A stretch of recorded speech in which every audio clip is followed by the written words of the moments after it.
Hey guys, I'm coming to you from the upper end of the hillside garden. So you can see the statue that's in the stream there. I'm going to rotate to the left. There's the succulent garden. And we're right here, and we're going to talk about Hydrangea macrophylla, or big leaf hydrangea.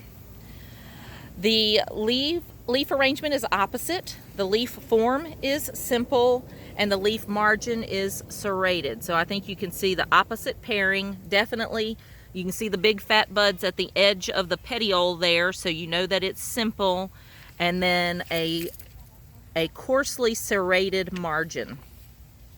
This is a shrub. It's broadleaf and deciduous. Height is small, so these tend to be 6 feet or less. There are always some exceptions to the rule. Form is rounded. Soil preferences. These guys like a lot of organic matter. Where I grew up at the coast, these things are, Hydrangea macrophylla is just enormous. Here they struggle a little bit more, so they need some supplemental nutrition. They also like even moisture. If you have real peaks and valleys in moisture, they can suffer as a result. For pruning information, these shrubs like to be thinned. And what that means is that these plants bloom on old wood. So last year's new growth is what they bloom on.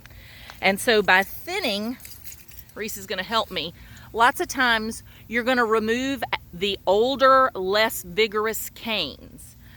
These were kind of buried in pine straw. So earlier this spring, Reese and I came through, and you can see the wells around, and we pulled a lot of the pine straw out of the crowns and moved them around, and we did kind of a hard prune and removed whatever we could.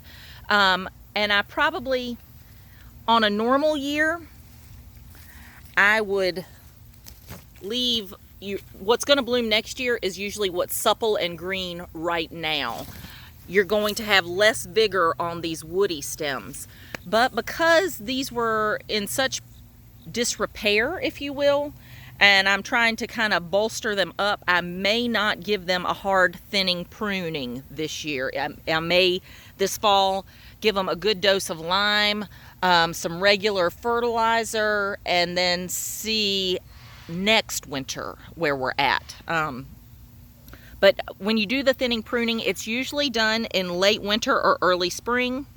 And the reason I wait so long, and this kind of skips down to the other information, oftentimes here in the Sand Hills or North Carolina in general, we have quite a few false springs, which means we'll have winter warm-ups.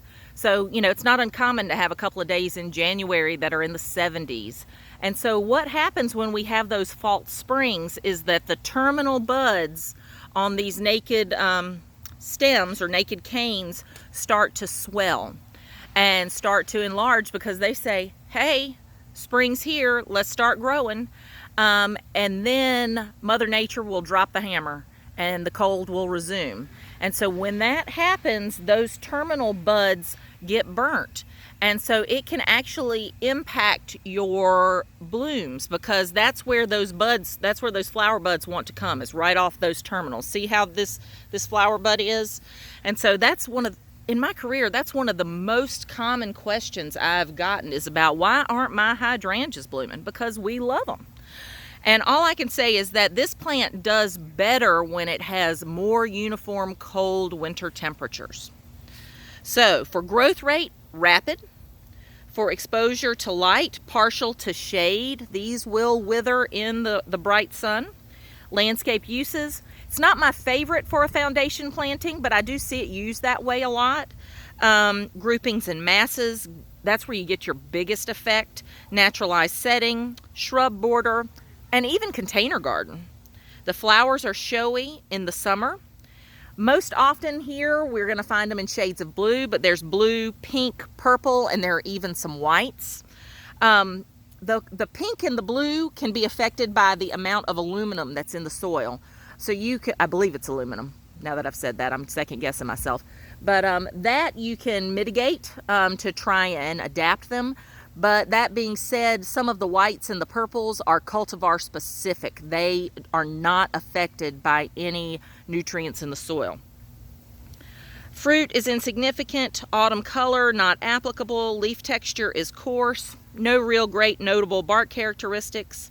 Nico Blue, which these aren't listed as that, but I would not be surprised if that's what these are. That's a real common older cultivar that I find still readily available in our marketplace.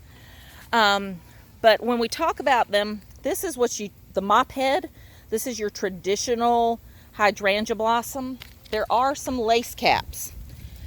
And I didn't write any specific cultivars for lace caps, but this is what a lace cap looks like. So you're going to get these sterile outer flowers. This is past its prime, so they've turned down. And then you have the fertile flowers in the center. So it gives you that lace cap kind of appearance. In the distance, we have a variegated cultivar. It's been my experience, they're not very vigorous. I've had them at several properties I've managed, and I've watched them all shrink over the years. So they're just not as great of a performer. No serious pests and diseases other than these can be prone to leaf spot. And I have seen that. This one here is a little less vigorous, and you can see down in it's got some leaf spot going on.